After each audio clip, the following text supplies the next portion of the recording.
Ayan mga amigo, mga kamiga at mga ka-hector dyan. So update pala tayo ngayon. So ayan mga amigo, tapos na. Kakahintay ng ating mga pangarga para sa biyahe natin Tacloban. So bago natin biyahe Tacloban mga amigo, papadiesel muna tayo ngayon. So ayan pala si Bibihino. Saka yung kakomboy natin na si amigo Arvin. Yung si Vlad ay hindi pa nakuha yung dokumento niya. So matagal pa, mauna na kami. So habol lang sila. Bali, solo flight na lang kami doon mga amigo sa Tacloban. So kita-kit sa Tacloban mga amigo.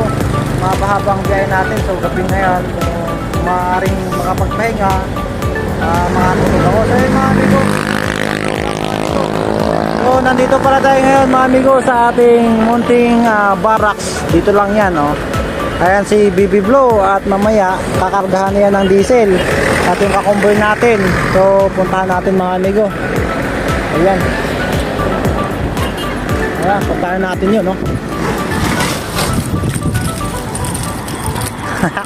Ano? Naka-withdraw ka na? Di pa? Naka-withdraw ka na?